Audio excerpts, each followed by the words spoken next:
sometimes it's just sort of coming up with ideas and hoping they work out and adapting if they don't.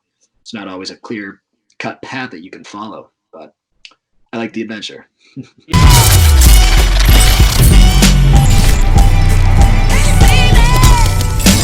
What's up, guys? Today's guest is the founder of Neo Gathering and the owner of Neo Motion Academy. Please welcome to the JAMCast, Mr. Matt Milhoan. What's up, Matt? What's going on, man? Thanks for having me here. Hell yeah, dude! And I love the representation on the hoodie there. Got to keep it fresh. Got to keep repping.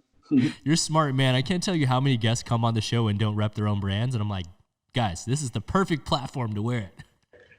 You would think. Yeah, always trying to push it out there a little farther, any way we can. Hell yeah, man. Well, thank you for joining us, dude. I know that you and I have actually been talking via Snapchat for months about trying to get you on the JAMCast, and now that the quarantine has opened us up to Skype guests, I was like, now's the perfect time.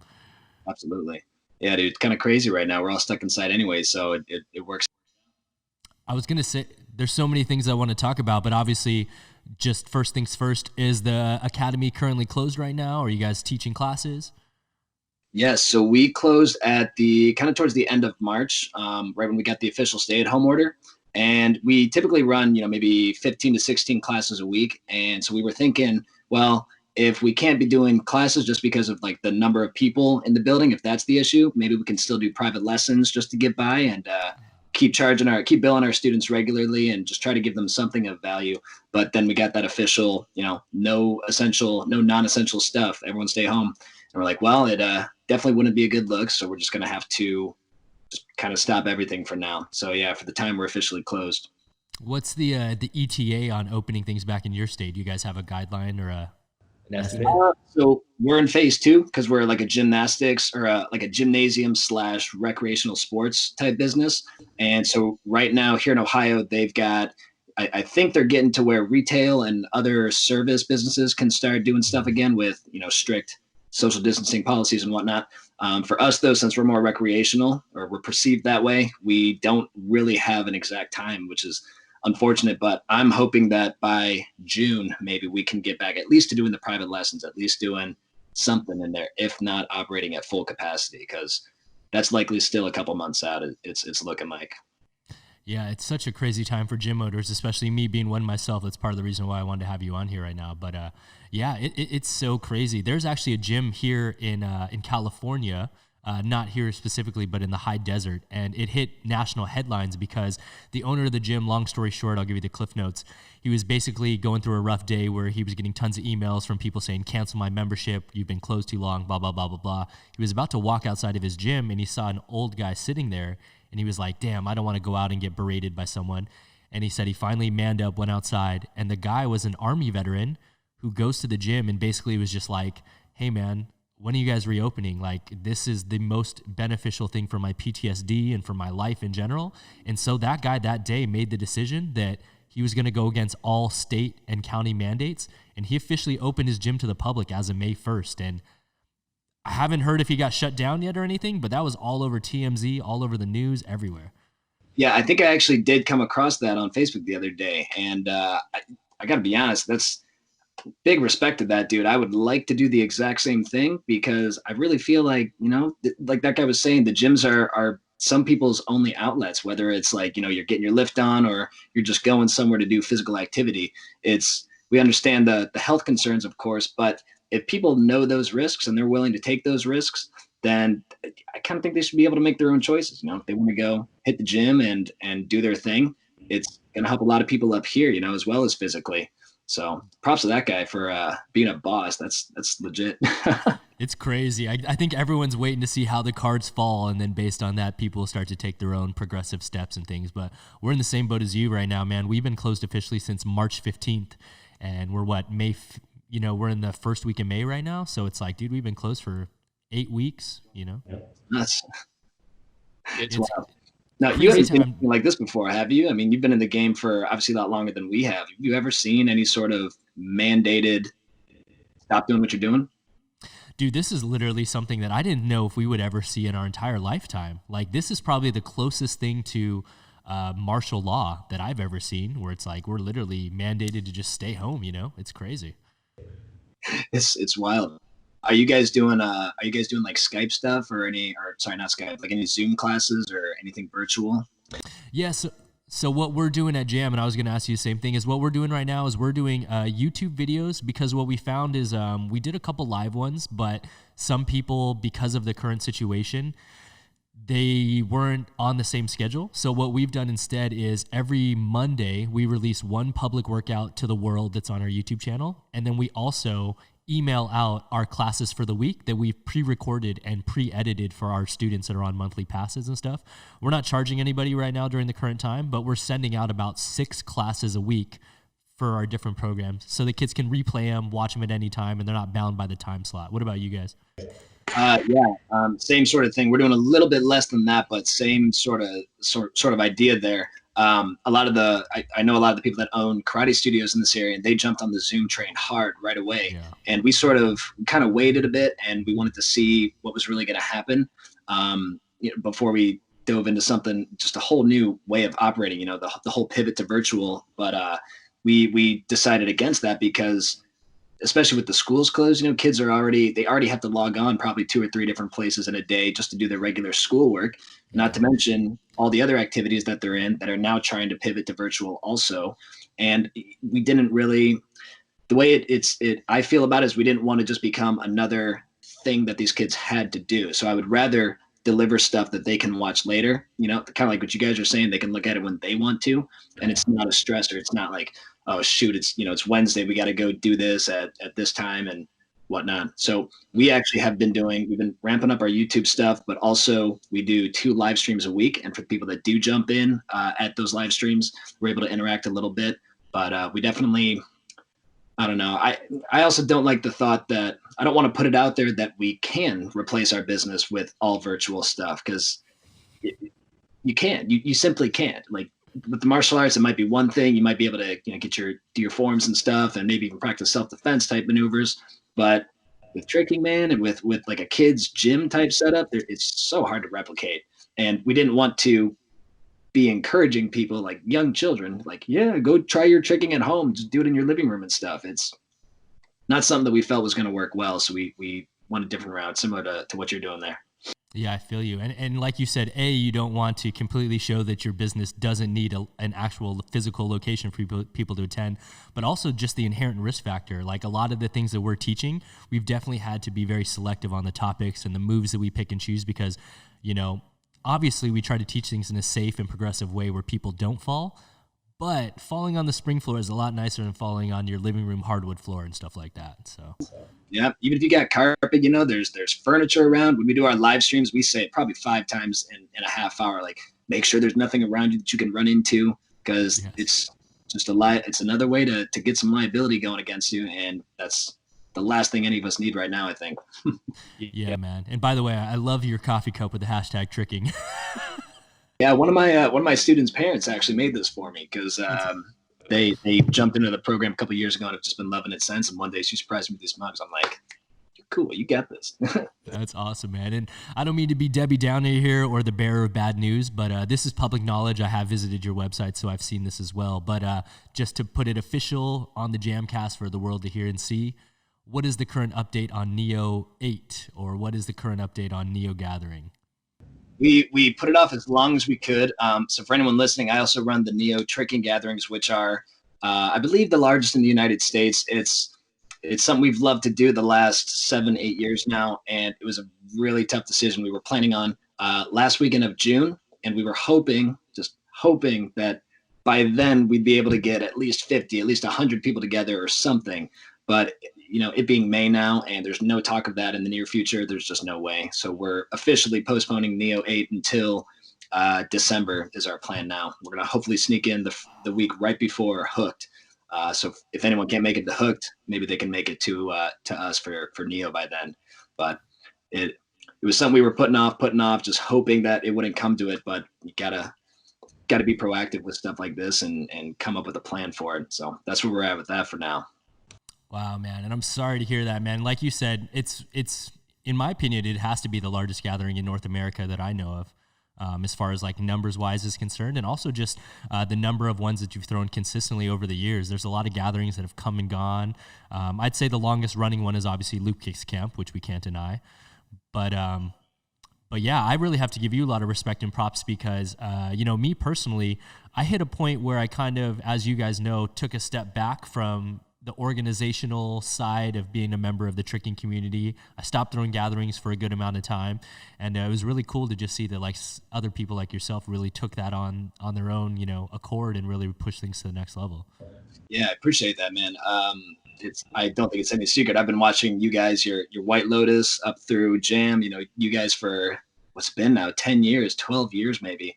And you've always been a big inspiration. So if someone is not, if the people that you really want doing the organizational stuff aren't doing it, other people gotta move forward and try new things. So that's just always what we've tried to do with Neo. And we've always tried to come at it with a slightly different spin, just a little bit more laid back than other gatherings, so that you're really just going and having a good time, because I think that's what really keeps people motivated in the sport. They love meeting the new people and going and throwing down the hard tricks, but they also just love getting together and being able to hang out. So it's a bummer that we're not able to do it on the same schedule, but everything, every dark cloud is a silver lining. So we're going to go back to the drawing board, and maybe this gives us more time to do something even crazier for the next one. So we're staying optimistic about it and just taking it as it goes. Hell yeah, man. And I hope it gets rescheduled, because I had big plans of finally making my first Neo this year. I was going to come this summer. So all right, the show will go on, not at the time we thought it would. It better get moved to a time where I can make it. And just a little backstory, because obviously I take it for granted because I'm involved in the community and I know what NEO stands for. But, for our average listener out there who may not know what the acronym stands for, can you just let people know what NEO exactly is an abbreviation for, an acronym for, and then also what made you start NEO in general? Yeah, so NEO is Northeast Ohio, and that's the region of Ohio that we're from. And that was originally how that started out. And then we noticed that NEO was just sort of a catchy, easy name for people to remember. So we almost didn't really push the Northeast Ohio part of it as much, because we actually had been working on plans of someday taking NEO on the road and not just doing it in Ohio. And this would have been the first year, actually, we were planning to do it in Detroit, Michigan. And it doesn't make sense for it to be Northeast Ohio anymore, but at the very least, that's where it all originated from, and that's where we discovered the sport and developed the passion for it. As far as why we started doing it, it was actually via inspiration from NTBS way back in the Tricker House days. They were doing the Ohio Midwest gatherings, the OMG, back in 2009, 10, 11. And then their last ones happened in June 2011, and I think there was a few injuries. There was a couple things that happened where they weren't able to host events anymore. Mm-hmm. And I had already seen on Facebook, I'd already seen people asking like, when's the next Ohio gathering? And as far as I knew, NTBS wasn't going to be doing it anymore. So we just sort of thought, like, hey, we have a gym that we train at. They know what tricking is. Maybe we can organize this ourselves. And we tried it. We did the whole, try to get some people from other countries and a lot of interesting guests, of course, because my thought was always, okay, people go to gatherings because they want to trick with the best. They want to train with people they don't normally see. So we focused our efforts on that. And we actually had a kind of a crazy turnout for our first gathering. I think there was like 110 or 115 people or so.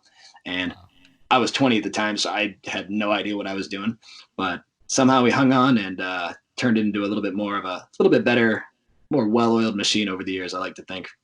Totally. And now, before we get into the organizational side of things, tell us a little bit about your own personal journey, because as you mentioned, you're obviously in the Ohio area. There were already OMG gatherings existing. What was your first exposure to tricking, and how long have you been involved in the sport at this point? So with tricking now, it's been like 15 years or so. And I actually got into that through Tae Kwon Do, which I started when I was 10, because I was already getting the ninja bug, we'll say. Like I was already jumping around the house and watching Power Rangers and this and that. And my parents got me a trampoline, which just wasn't quite enough. So they were looking for some more formal instruction. Tried gymnastics, was not about it. Switched to martial arts. That I loved, and I stuck with that for about a decade. I taught, they made me an instructor. And I just remember one day we were working on 540 kick in one of the advanced classes. I was fortunate to have younger, kind of more modern instructors, so they knew what some of these things were. And they didn't really do it themselves, but they were teaching us 540 kick one day. Went home, Googled it, and I found loop kicks, and that was sort of that was the end. That was the start of my new life, I guess. But I just wanted to keep. I just wanted to find more of these flips and just study them and get good at them because I'd never seen anybody move like that. I'm like, damn, this is so cool. This is like the closest thing you could really have to being a ninja, and I stuck with it over the years. But came from martial arts, actually, surprisingly. That's awesome. And how old were you when you started tricking? And at what point did you start going from your martial arts school to actually going to like open gyms and expanding, your exposure to it, I guess? I was 10 when I started martial arts. By the time I was 12 was probably when we had started getting to like tornado kicks and 540s and stuff. So around 12 or 13 is when I officially started tricking, I guess. And then probably when I was 14 was when I went to my first open gym. And then from then it was just a staple. My mom actually was a gymnast way, way back. So she kind of understood what I was doing. She understood the desire, if nothing else. So she was awesome about taking me every week, sometimes twice a week to open gym. And then by the time I got old enough to pay for it myself, drive myself, I was already deep. I was deep. I just wanted to keep training it. That's super cool to have parents that are supportive. I was super lucky too. When I first got into it and saw Steve Tirada throw his flash kicks, my parents were traditional Kung Fu martial artists, and they were like, well, if you're going to compete against him, we understand that you want to learn stuff. And so they were very supportive too, man. So that's cool we both had parents like that.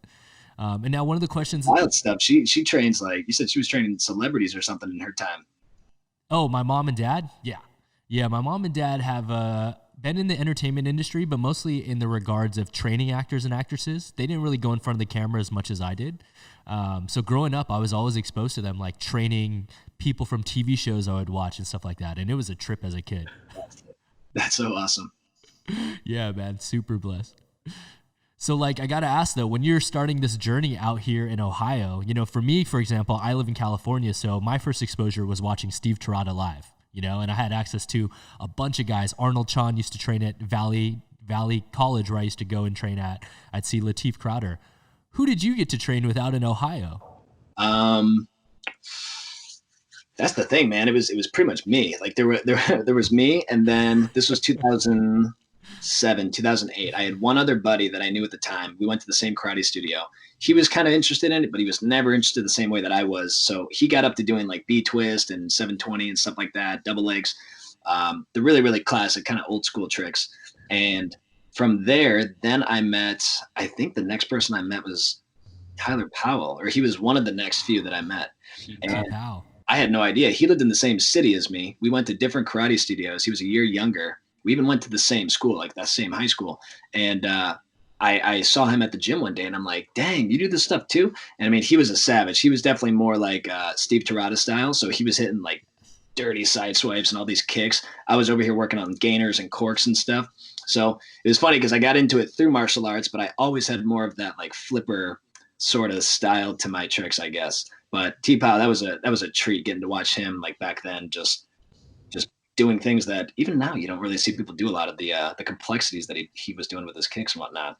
So it was those guys, and that was probably from like 2008 to 2010. Then around 2010 was when I met the other guys that are now like the Neo boys, like Sam Caspio, Ryan Posapenka, the rest of that gang. They were a couple years younger than me, and we went to some of the same schools too, but we would occasionally meet up at the gym. And then probably by about the end of 2010, we were training together almost weekly. Wow. And that went for years. I mean, that was where we definitely all started making huge progress because it was a little more established at that point. And these kids were young and hungry, and they were really keeping me on my toes. So we just pushed each other. It was great. But that kind of turned into my main training family after a few years of getting into it. That's super cool. Now, were all those guys, are they all from that area, or did they actually move in order to meet you and stuff and train there, or are they all from there? We all grew up within 3 miles of each other. Like I actually lived around the corner from Sam Caspio for the first probably 12 years of my life, but I never knew him at the same time. And we all just, like I said, we all went to the same high school, which is very unusual. A lot of trickers don't have squads like that in their hometown, but yeah, none of us ever moved or anything. We were all just here, and we just met up at the gym. Damn, dude. I'm super jealous of you. Growing up, I had literally nobody to train with. Not to mention I'm a little bit older than you guys, so even just in general, like kids programs weren't big. Like my parents started the kids program at our kung fu school because of me. You know what I'm saying? Like, so like I never had a crew of kids my age to train with. So to like hear that you guys actually grew up within like a 3-mile radius is insane to hear. Yeah, it was a treat for sure. Like we always had training partners. That's wild though. So were you more like you watched these things online, or you went to tournaments and you saw people tricking? Like how did you start piecing these movements together? Yeah, man. So like growing up as a traditional kung fu and wushu martial artist, we had butterfly kick, butterfly twist, aerial. That's it.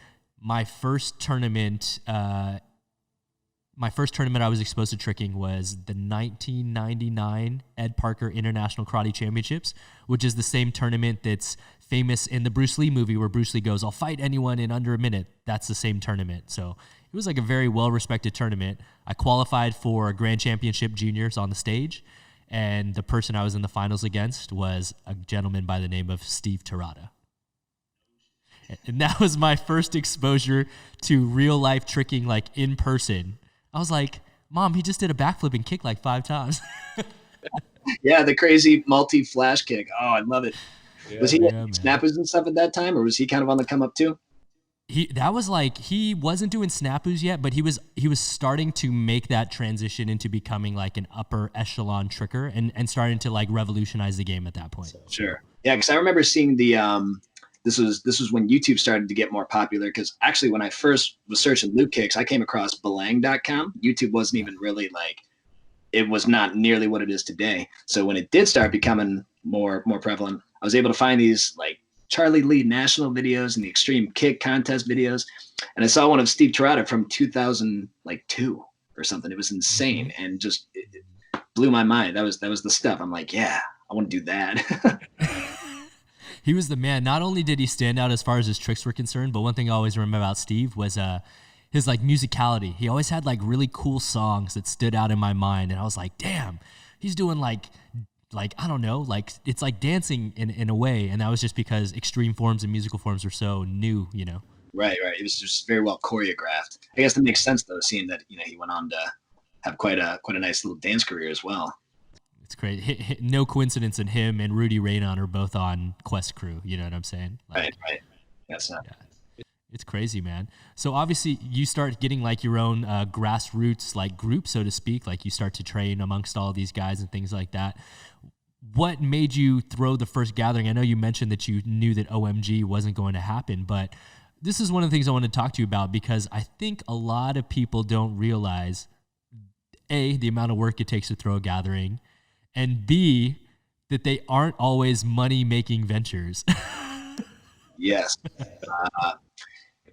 It wasn't really, I can honestly say when I was 20, it wasn't motivated by profit at all. I didn't really expect to make money. I've always had a little bit more of a, I guess you could say I've always been a little more entrepreneurially minded. So I thought that, yeah, there was probably it made sense. You calculate your costs of the event, you get as many people there at a fair price that you think you can charge, and maybe there's some profit left over.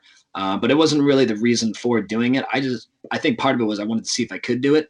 After NTBS had already had these pretty big like legendary gatherings for their time, because they had Scott Skelton, and that was where Bailey Payne, I think, had his first big experience, like exposure to tricking that kind of lit his fire. A lot of other crazy guys they had there. So I sort of wanted to, it was very modeled after their events, and I wanted to just see if maybe we could run it a little bit more professionally, for lack of a better term, just to see if maybe we could make it more sustainable than theirs was.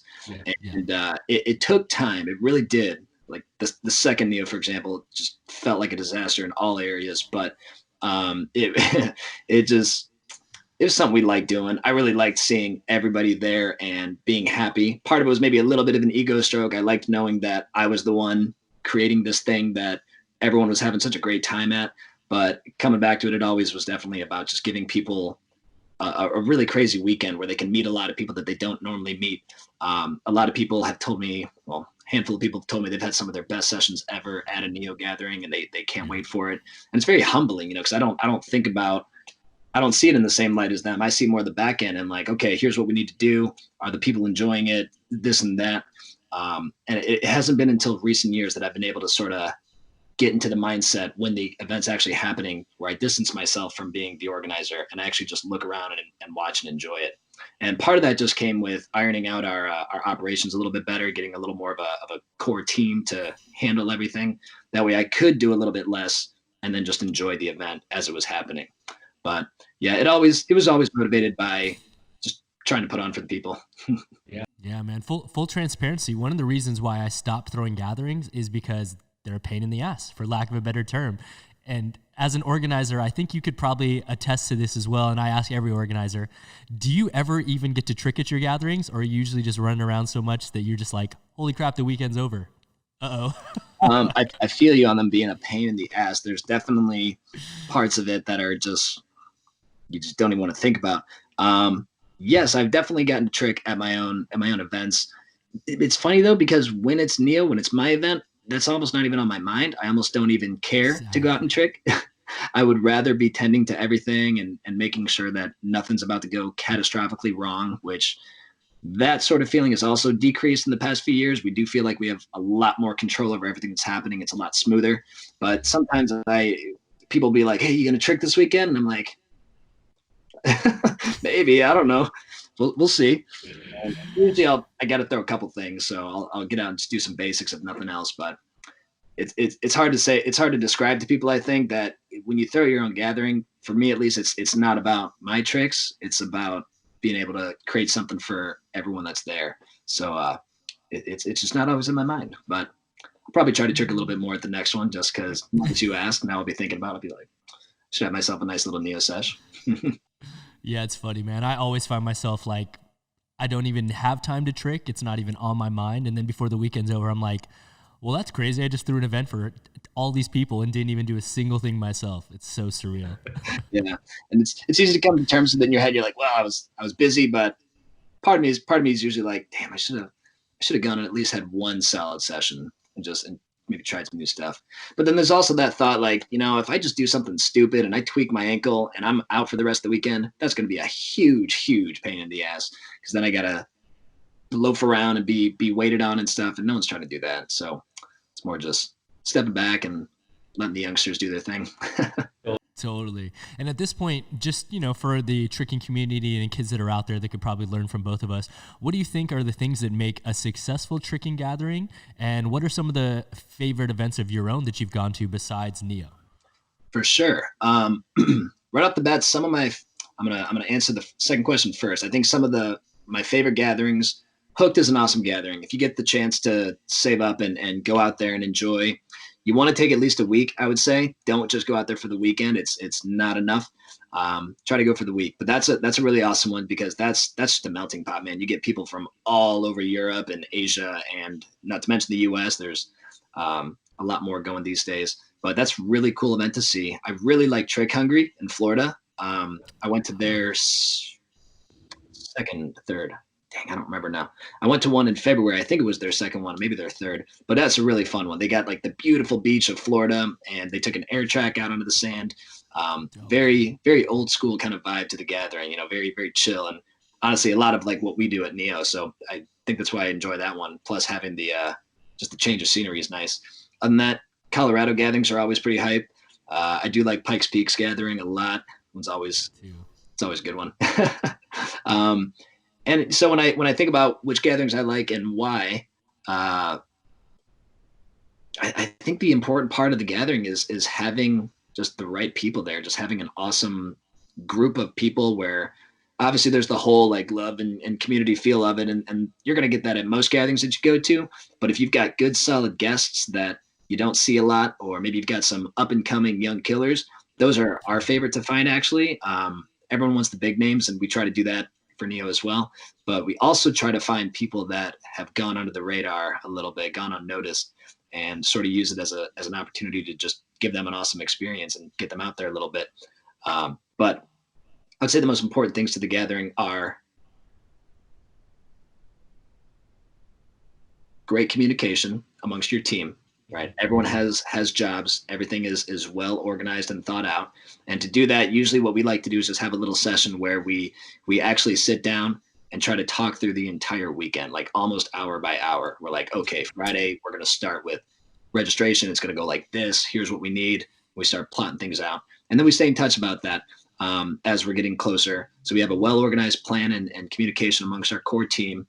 And then honestly, get good guests there. We've never been much of one to do the battles. I know some people really, really love the battles at events. They're for sure entertaining. I love watching them. It's not something that we're probably going to do because we go more for just the laid back sort of hang out, learn some stuff, throw down whatever you want approach. But I would say for anyone considering like hosting a gathering, that's what you need. You need a couple people that you can really talk things over with and explore the worst case scenarios, the best case scenarios, and then also try to get good people at the event. That's where I would start. I agree with you completely. And like you said, there's always a fine line between inviting the all-stars that everyone expects to see. But then again, it's like you invite the same guest that's been at all 10 gatherings this year. I always find the most joy in kind of like you said, finding like the underground killers, the up-and-comers. I'm very proud to say that I'm pretty sure that I hosted and invited Andy Lee for his first battle, Keenan Carr, his first one. I flew out Jordan Akubo to his first gathering as a guest. I think Pinto, his first battle was one of my events too. And looking back, it's like pretty surreal to hear those names. Like their first battles were ones that I like invited them to. It's crazy to think about. That's creating the platform. That's awesome. Yeah, man. And now question for you though, because we're along the lines of battling and I know that Neo doesn't really focus on that, but as a result of you being the organizer of the US's largest tricking gathering, most oftentimes at other gatherings, you now are one of the guys in the hot seat that is quite often and most often a judge. And I'm thankful because I hate judging. So it's definitely a love-hate kind of thing. For me, when I was coming up through the Taekwondo, I was in the ATA, the American Taekwondo Association, and I loved the tournaments for a couple of years. I went and I judged there and I did all that. So I guess when I go to events now, it's kind of funny because like 2 or 3 of the events that I've been to, I don't really ask. I'm like, I will say things like, hey, if you guys need help with anything, let me know. You know, I know how this stuff goes. And then next thing I know, for some of them, I'm drawing up the bracket itself or kind of dictating how the battles are going to go. And it's been some time since that happened, but if nothing else, people usually will just hit me up and say, hey, do you mind judging real quick? And I know that there's a lot of homeboys out there like yourself that would say no. So then it falls to me and I'm like, yeah, put me in there. I'll help out. But it's not a bad thing because, for example, at your gathering at JAM, that was dope. Being able to judge for those battles, especially in that atmosphere, that was hype. That felt like an honor for sure. Hell yeah. No, I appreciate you doing that too, man. I just know there's so many times when you're judging and I'm sitting there, I'm like, hey, I'm just going to sit next to you guys and film. I'll let you guys. Like I know you were right there at one of the trick different gatherings. I was judging there too. And some of those calls, I mean, you're just what do I do? I love not being in the hot seat, man. Like I talked about on Dan Perez on his JAMCast that we did, there was a battle that him and I judged, and we actually voted for Nick Vale over Anise. And after that, I'm like, I don't want to be a judge anymore, dude. I got friends that are mad at me. I got the world mad at me. I'm out. It sparks controversy, and it comes back to the judge. That's, to be honest, I think that's one of the things that has let tricking grow to the point that it has, is that it's not been inherently competitive, all these years. It's been more free form and there's not that kind of politics usually designated with it. It always cracks me up just how long some of these Facebook threads will get when people talk about the outcome of a battle. I'm like, wow, these, we all love this sport, but these people are really attached to this particular tricker maybe, or this particular battle. It's very interesting to see. Yeah, and I always love watching the full breakdowns of things, and then I'm like, you guys do realize that your 10-paragraph breakdown is based on you going back and analyzing pass by pass and breaking down move by move by move. We don't have that luxury when we're live, guys. It's a really difficult spot. Even me doing like our weekly Jam breakdown show, there's times where I'll see a move go by once on the screen, and I try to call it, and I'll move on, and we'll get killed in the comments. You guys don't even know what you're talking about. I'm like, guys, I saw the clip one time on a screen that's 10 feet away from me, and I miscalled it. Whatever. And in the battle for sure, though, it's like, all right, 60 seconds. okay, judge's call. Like, what? What pass did they do? I've judged that adrenaline a couple times, and it's so hard. Like, it's really hard. It's not like judging a like a traditional or even an extreme form or something like that. It's like there's kicks going over here and flips and stuff. And I like to think I'm pretty knowledgeable with everything, but same thing. You watch some passes go by, and you're like, I can't name what they just did, let alone think about it and then compare it to what their opponent just did. That stuff's hard. 100%. And I'm not going to lie too. One of the things that I always had trouble with, and I have to admit it, is you're not supposed to be influenced by the crowd reaction. But I got to tell you, sometimes the atmosphere in the room, it can somehow sway your opinion. When you see a guy go and just steal the crowd, his tricks may not be at the level where, according to the matrix system, it's higher score, but he won the room. And yeah. And I guess that's the big question too, is like, what is the objective, the main scoring objective in a battle? Is it strictly technique? Is it a little bit of crowd control like that, like performance based? That's where I think a lot of people really like to, take to the 10-page breakdowns, because like you said, you can easily go back and break it down technically, but when you're there in the moment and the crowd's, going nuts and stuff like that, sometimes you do think like, damn, that was hype. That guy. And that's why I will forever always invite Towels to be a judge at my events, because I feel like he hates everyone equally. I agree. He's great with the technical knowledge. He understands all those aspects of like the crowd pleasing and whatnot, but he can still cut to it and give an objective decision, which is highly, highly impressive. Like, that's mad props.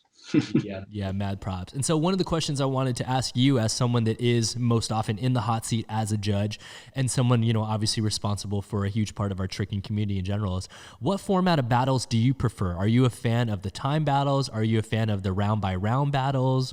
Like, what scoring system do you like to see? Because I feel like that's one of the things we're so disconnected on as a community, is that there's not one unified scoring system. Right. There's not one scoring system. There's not even one, not even a unified way to run the battles. Like, is it timed versus pass based?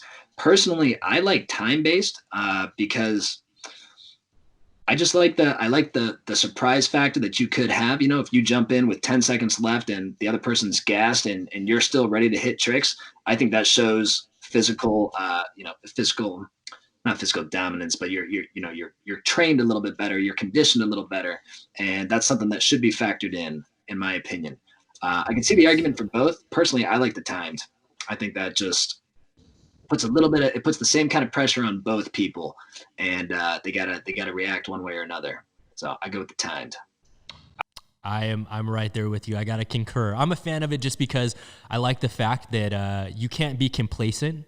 And you can't just sit there and overthink it. I kind of think that it gets a little boring sometimes when you see these guys, someone goes, and then the guy who's supposed to go next then is sitting there thinking like, oh crap, how can I one up that now? And I'm like, I get what you're thinking about, but it's like detracting from the excitement of the event, So yeah, because I think it's easy to be. It's almost like it's like seeing someone trick in person versus seeing them trick in a sampler. If you've got the time to sit there and like catch your breath and think about your best 3 combos that you can possibly do versus, okay, you got a minute, he's already going, what are you going to do next? I think I like the entertainment value of it a little bit better when it's timed, rather than everyone getting 3 minutes in between passes if you really need it. Because I'm sure if we did that, everyone could throw down at their top level every pass, but having that time crunch really brings out who's a bit more practiced, and it just takes it in an interesting direction.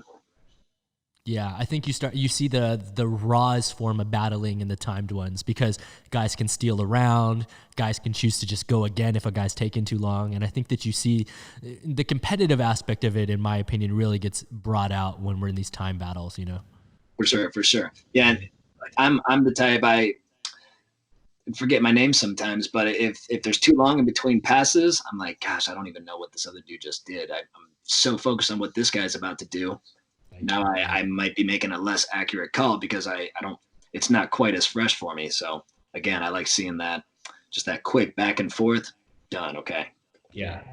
To me, it's the truest form of having like an actual conversation with your tricks, is to like put people within this constraint of time and then know that you have to converse back and forth, as opposed to just giving people an unlimited amount of time to think. Yeah, I like that metaphor. That's dope. Yeah, man. Yeah, man. Well, that's cool. I'm glad that we're on the same page as that. We'll see what happens, because obviously gatherings like Hooked have switched over to the B-Boy system where they're utilizing round by round judging. So after someone goes, they pick a winner of that round. And I see the pros and cons of both sides, if that makes sense. So. Yeah, I guess that's a bit of a different. So they go pass by pass, well, round by round. So they go pass, and then score that round. Yes. Score that round. Yeah, correct. So it's like I guess the benefit of it is that, one, you have to choose your rounds wisely because you can't save stuff, if that makes sense. If you're saving your stuff for later on in the battles, you may get eliminated right away. But at the same time, the one downside that I see to that is that sometimes there's some guys that just need a little bit of a warm up. You know, they may be able to steal a battle just off of stamina alone. If it's like 90 seconds, they may not do so good the first 30 seconds, but then win the remaining 60. But in the round by round basis, you could get eliminated after 2 passes if it's best out of 3 or best out of 5, you know? Yeah, it's true. And it's interesting too, that sometimes you have to consider, like from the organizer's perspective, you have to consider how long do we really want these battles to go for? Like with Hooked, I think the one year I went, they had some like 63 or like 58 people in the preliminary battles that they had to whittle it down to like 16. Like, well, I'm not a judge for that. Yeah, man. So if you had all day, like maybe it wouldn't be too bad going the round by round, but I don't know. That's just another component of it that I instantly think of, just being an organizer. Like, well, how long do we really want this to go on? Because I think, again, more often than not, if it's a specific event for battling, then sure, you're there to battle, and whatever you need to do your thing. But I think a lot of people go to gatherings for the gathering part of it, so maybe they don't want the battles to go on too long, but they still enjoy seeing them. So again, I think that the time gives you just a little bit more control over that, and then you can dive back into the gathering vibe of it rather than the battle vibe. Totally, man. And now, along the lines of us talking about these battles and obviously things like that, a question that I just have for you is, who do you view right now, or who do you personally watch within the community, and who are you most impressed by? Just general tricking? Yeah, man. It's hard to say. I thought now. One person I really like watching is Bo Sarna, because he just constantly, for one thing, he looks like he's more shredded, more jacked every video I see him in. So I don't know what your secret is, man, but you got to share the wealth a little bit. And but he's always delivering at a high level. He's always fun to watch. Very passionate. Him and Nick both the homies. On that, I like watching my guys around here, of course, because I got that old coach mindset at this point. I'm like, I want to see my kids do well. In terms of more just larger in the community, Alex Kerwood is always super, super inspiring to watch. He can do just like every trick and make it look beautiful. Jordan A has been a lot of fun. Ethan Turner, they've all been a lot of fun to watch lately, just going after it every day. Sam Caspio, he's one of my favorites to watch too. He's been doing a lot of stuff like outside, trying to get those nice scenic content shots. Other than that, I kind of watch a little bit of everyone. You know, I stay pretty plugged in. I don't really have a specific favorite I'm going after any other than the guys I just mentioned there. But I gotta say, Ali is so fun to watch too. Oh, yeah. I feel you. Trickers. It doesn't make sense to me. It's magical, but the way that dude riffs his dubs and stuff like that, or he's always in the coolest places too. He's like in the middle of Dubai somewhere with skyscrapers and he's hitting dub on the beach and whatnot. Like, cool dude. Hell yeah. I know what you mean. I'm a huge fan of the Skillas and everything the Skillas be doing and stuff, man. They revolutionary in my personal opinion as far as the game is concerned. So. Oh yeah. It's always, they're always putting out something with just the right twist to it. Be like, holy cow, how did they add that into there? You know, how did they do that in that tiny little space? They're just fearless.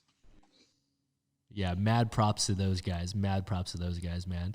And so now, along the lines of Neo and all the success that you've had with running 7 successful gatherings, obviously you would have had the 8th one this year if COVID-19 didn't interrupt us.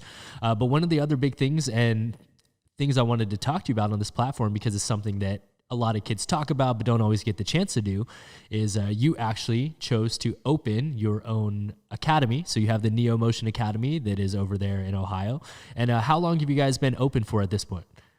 So at this point, it's been since, well, there's two parts to NeoMotion, really. There's our east side location and there's our west side location. East side, we're just inside a gymnastics gym right now where we run 1 day of classes a week. We profit share with them, so we don't handle the memberships or anything like that. We literally walk in, teach, and we get a flat rate for all of that. Then on the west side, it's a lot more like our own business there, I guess you could say. We set our memberships, our prices, we set our schedule, we do all of that. It's essentially like running our own gym on the west side. And we've been doing both of those combined about, let's see, it was 2016, probably about 3.5 years now, I would say. At our west side location, where it's like our gym more so, it's been almost 3 years. That'll be 3 years in August. Wow, that's awesome, man. And now as a gym owner myself, I know that just like gatherings, opening and maintaining a gym aren't the easiest things in the world. They can be pains in the ass, for lack of a better term as well. But what do you think was the most challenging thing about opening a gym for maybe a kid out there that's thinking about doing the same himself right now? Would you advise him to open a gym, or what advice would you give him? I've thought a lot about that, and because it's so weird now that it's been almost 3 years, and I'm sure you have that feeling sometimes too. Like, wow, it's been a long time since you got this going. But I would say the hardest thing is going to be finding space, just finding a place where you can rent either super cheap or just having the funds to do it yourself. But that was why we went a very like slow, safe route. So I started with that east side location where I was just profit sharing with them. I didn't have any skin in the game, really. They were taking a little bit more of the lion's share because all I did was provide the curriculum and teach it. So that let me kind of get my feet wet and start seeing if this was something I even wanted to do. And I would always recommend just coaching at a gym in general. If you've never coached somewhere before, you should not think about right now. The main thing in your mind should not be just opening your own tricking gym. Keep that as a dream for sure, but you should definitely get some experience coaching and just seeing if it's something that you can do every day or 3-4 days a week. Agreed. So the first 8 months, that's all it was for me, was just seeing if it was something that I did like to do. And I found that, yeah, it was. So then with our second location, that one, I really had a nice situation just sort of fall into my lap. Really awesome opportunity that I just chose to go after, and I'm glad I did. But a friend of mine that I trained with back when I was doing martial arts, she opened her own studio out on the west side of Cleveland and was doing very well. She was about 2 years in, had 120 students or so. Excuse me. And we actually met up one time. I wanted to get her thoughts on how she opened her business, because I wanted to open my own gym business, my own tricking gym. So I'm like, how should I really start approaching this? So we talked for a little bit, and it ended up me realizing that I was not nearly as prepared as I thought I was. I had the end goal in mind, but I didn't have all the steps to put it together yet. So her being the entrepreneur she is, she actually hired me to teach for her and run her front desk. So I got about 2 years of experience of program directing, where I was getting the new students in, I was doing the welcome appointments, I was coaching at the same time, and I was taking care of membership stuff. I was helping to a certain extent. I helped kind of develop some of the systems that she uses now, like the processes that she used to kind of onboard clients and things like that.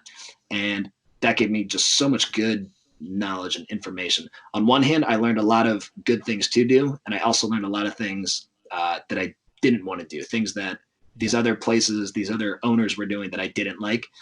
So I could kind of sort through and put together my best practices gym model, if that makes sense. But it was definitely the hardest, kind of finding the space to start, I think. Beyond that, I mean, where to start really? If you've got a good head around actually coaching classes, you're going to be fine. If you can go in and coach and think on your feet, you'll definitely be fine. Getting the space is tricky. And then what we've been struggling with the most, well, I shouldn't say struggling, we've been working on this the hardest, is now just developing the little things within the program that make it look more trustworthy. So getting them wearing uniforms, like all wearing the same shirt, redesigning our logo, and we're working on some materials now that the kids are going to be able to take home with them to study at home. Just little things that make it look like a fully formed program rather than some yahoos just teaching flips out on a spring floor. Yeah. So that's where we've been at lately, because we already see really good retention with our students. We hang on to them for at least, 6 to 8 months for most of them. And we just want to keep it. We want to keep these kids as long as you can, really. I mean, that's how you make the biggest difference in their lives. And on the business end, that's how you make the most money, right? Martial arts schools are awesome because they've got all those belts right in order. It's already there. You already know you're going into this with the idea that you're going to be doing this for a couple of years. So I want to figure out how to successfully do that for tricking also, so that you're about to embark on this journey, but you're going to learn a lot of awesome stuff along the way. So yeah, that's where we're at right now. I feel you on that, man. One of the biggest things that helped launch our program and take it to the next level was implementing Dan Prez's CMA program, because then we were able to just have like levels for people to go to achieve. We have wristbands that are, instead of belts, we have colored wristbands, and we give out little there's sheets that kids can take home. They're like, oh, I'm on white band. This is what I need to learn before my yellow band test. This is what I need to learn before my green band test. And that definitely, like you said, has solidified it into making it more of a program as opposed to just coming in and learning a skill each week and stuff like that. So I think a lot of people, when they think about teaching tricking, they probably think about how they do it at sessions with their friends. You're just kind of training amongst people and you offer pointers here and there. But especially if you're going to be teaching kids, like, it needs to be way more structured than that. There should be a whole scheme to everything you do, like a consistent warm up, and then what you do after the warm up, and just those sorts of things thought out in advance and put into place.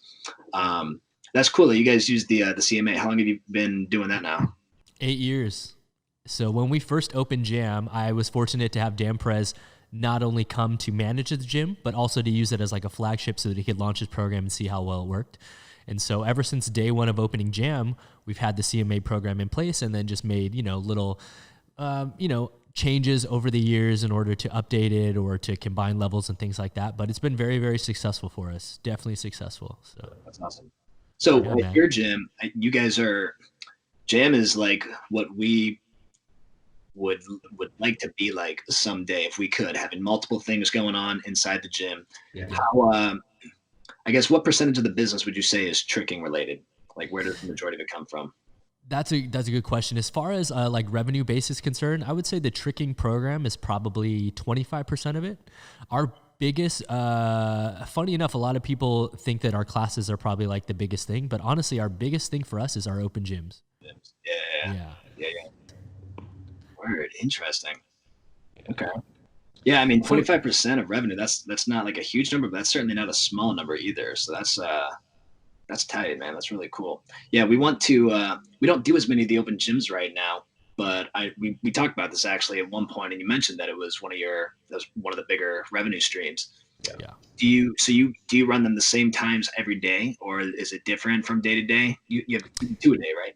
Yeah, so we have 2 a day, and our schedule it's the same every single week. So Monday through Friday, you can go to open gym 12 p.m. to 2:30 p.m. or 8:30 p.m. to 11 p.m. And then on Saturdays, we have a 3 to 6 p.m. slot. And then Saturday nights, we have the normal 8:30 to 11. So Sunday night is the only night that we don't have that 8:30 to 11 o'clock slot. Wow. Dang, that's a lot of options. Yeah. So if you sign up for our open gym, you can basically go to open gym 7 days a week, and you can go twice a day, 6 days a week. Okay. Now, do you find with that sort of model, do you get a lot of people that are doing like a monthly pass or something, or is it more just drop-in? We have a lot of people that are on a monthly pass, which is pretty cool. Obviously, we generate more revenue if people just come per time and pay, because obviously the monthly pass is a significant savings. Like at our gym, if you are, just to be very blatant, our monthly pass for open gym is $60. So if you go more than 6 times individually, it's worth it to get on the monthly pass.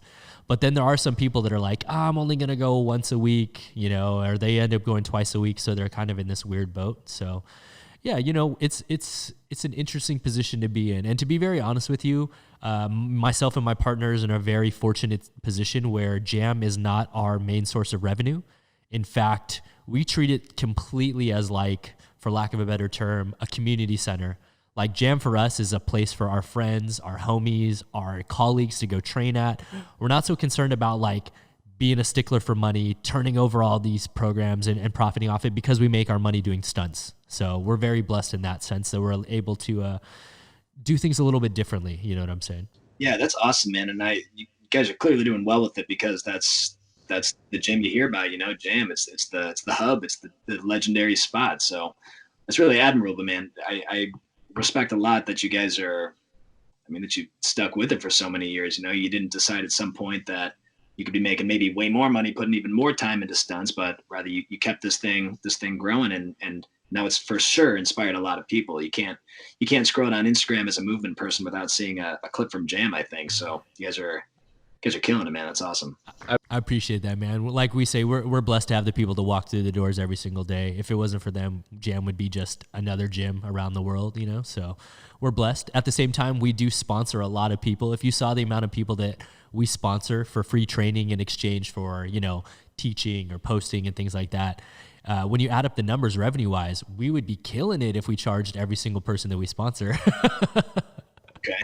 Word. But hey, it's almost like that sweat equity. You can give people value without necessarily charging them or paying them specifically, and you guys can find ways to barter and make it work. And that's just a cool thing when you're an open-minded gym owner. That's the kind I always want to stay, because I'm sure a lot of people can relate, but there are some gym owners out there that are so stingy, and it's like, you understand to some extent that gym is probably their baby. That is like their life's work.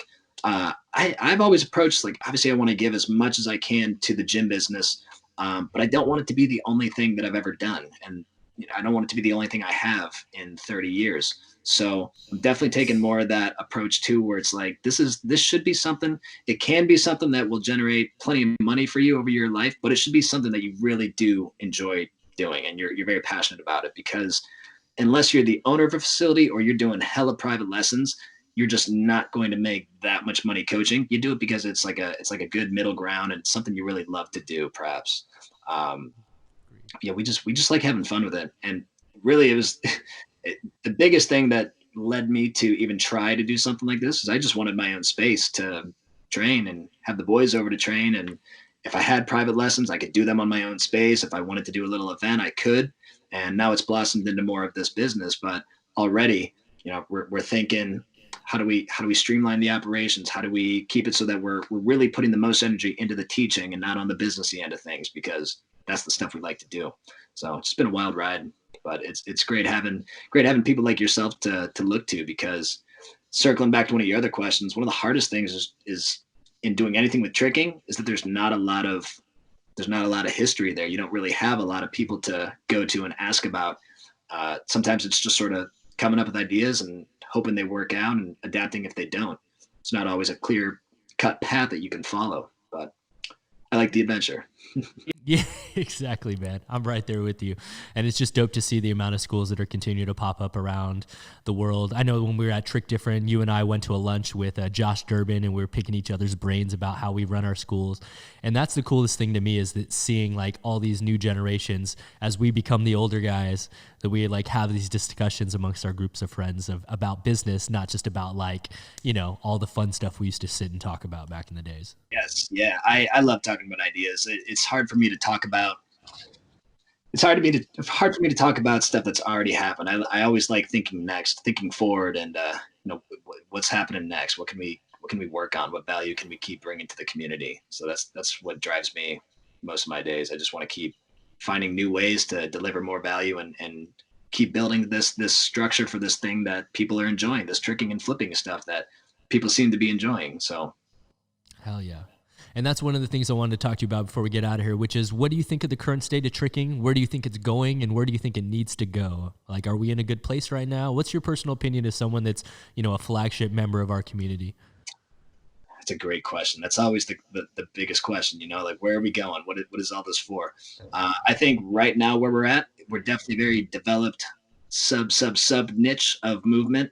A lot of people know parkour and they're learning about free running, and tricking's getting out there little by little. So it's cool that all our efforts are going to that point. I think as a community, there's maybe still just not quite enough people trying new things, infrastructure wise, like trying to set up their own businesses and trying their own ideas. And it is increasing. There's definitely people, starting new clothing brands and this and that. Kojo's Trick Lab sprouted up, and that's already probably one of the most talked about things in tricking after only a year or two, I think.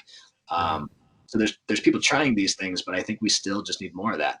And to drive that, I think it comes from stuff like this, just having conversations with people that are trying new things and seeing how you can collaborate and start to identify more of what tricking needs. Which, on that thought, to be honest, I don't know that tricking really needs anything right now. I think it could use more organization, maybe just in terms of standards for if you want to start a gathering or start your own gym. How do you navigate through all of that and do it safely and legally, stuff like that. Can there maybe be trainings that you can go to from other trickers and learn how to do that stuff so that you can figure out the best way to do it in your own state. Uh, I don't. One thing I don't think tricking needs right now, at least, is to be Olympics. That's always a fun topic for people to disagree over. Um, I don't know that we're ready to have that much of a lens on us. I think we're still just a bunch of people having fun and getting out there after it every day. So I think as long as people just keep talking and keep sharing new ideas, I think tricking's going to be fine. We're going to keep probably growing to some extent, maybe never as big as some people want to see it get to. But even if it didn't, I'd be happy. If we can make a little living doing the gym stuff, keep inspiring the local communities, and just having fun at gatherings. That's what draws people to it in the first place. 100. And what advice would you give to a kid that's back there in Ohio right now that's thinking about getting into tricking? What do you think is the best way for him to do so? Or what advice would you give to a newbie that may be listening to this, thinking about how they can get into this community? Sure, yeah. I mean, the community is always here with open arms. People have been kind of coming in and leaving the community for years and years. Some people stick a lot longer, but we're just a bunch of guys here just trying to figure life out, having fun, and to get more into it, just practice being creative. That's one of the best things about tricking is still there's always that argument over terminology and this and that, but at the end of the day, you go out on the floor and you move your body around and you figure out your own limits. You figure out how to surpass them. You figure out what makes you strong and what inspires you. Other than that, I would say watch a lot of tricking. Watch people on Instagram, watch them on YouTube. Check out Jam, of course, for plenty of tricking videos. And Coach's Trick Lab is another great one. If you really are the type of person that enjoys just having your hand held, there's nothing wrong with that. Some people have the more old school mentality, like, just go out in the grass and chuck it and whatever. But there's a lot of people trying to develop resources for people to learn quicker and more safely. So seek those out. Brendan Morrison's another good one. His Mastering Tricking series on YouTube. Like I said, Coach's Trick Lab, of course. And really, if you just search tricking, by now there's enough tutorials out there that you can find these things, learn how to practice them safely. And as you start getting more involved maybe with the community side of things, go to gatherings. Like, go support other trickers and other flippers and what they're doing. Support their projects and be creative. See if you can come up with your own projects. I think everyone's got that creative spark in them, and sometimes it just takes a little bit of fanning the flame to really get it going. Hell yeah.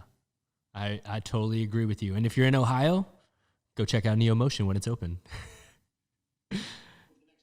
Hell yeah, man. And now we've talked a lot about the community and tricking in general and stuff like that. So to end things off right here, this is a question I ask all the homies before we get out of here, which is, where do you see yourself in 5 years from now? And where do you see yourself 10 years from now?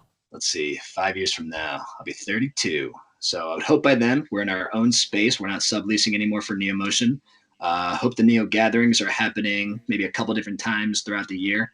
In 10 years, I would love to have started maybe buying a building as a gym and being able to have that as an asset later in life. And I would like to, by then, I think I would like to have developed another couple of income streams so I can continue still just putting energy into the tricking stuff, still just traveling around, staying young and being able to move. And other than that, I don't have too much on my calendar for that far out. Just sort of seeing where things go and trying to make sure I'm secure and healthy for the time being. Hell yeah, man. Nothing wrong with that. And we got to thank you for all that you're continuing to do right now. It's a very small community, and it's an even smaller community of people that take the time and efforts to help organize events, throw gatherings, open up tricking schools. So, on behalf of someone that does it myself, I salute you, sir, and thank you for all you do. And I appreciate you for all your years of inspiration doing stuff like this, because it really does help. Hell yeah, man. I appreciate it. Now, before we get out of here, can you just let people know where they can follow you and stay up to date with yourself as well as Neo and everything you got going on in the future? Yeah, my Instagram's the best place. I don't do much on Facebook. Instagram, I believe it's Matt_Milhoan, pretty sure. And from there, I've got my Neo Gatherings and my Neo Motion accounts in there as well. And yeah, that's where you can follow my adventures and me just trying to stay moving, trying to stay in action. Hell yeah, man. And I'll be keeping an ear out myself for the Neo 8 updates, and hopefully I'll get to make it this year too. Hell yeah, man. Well, thank you so much for sitting down with us, and hopefully this won't be the last time. Hell yeah. So guys, real quick, as always, please be sure to hit that like button, comment, subscribe for brand new episodes each and every week. Join us every Monday for Jam Breakdowns and every Friday for a brand new JAMCast, interviewing influential members of the movement community like Mr. Matt Milhoan himself. So as always, guys, I got to give a very special shout out and thank you to our guest, Matt, for joining us this week. Thanks for having me. And as always, guys, coming through, I'm your host, Travis Wong, sending sincere wishes for health and happiness during this time. Until next time, we'll see you all soon. Peace.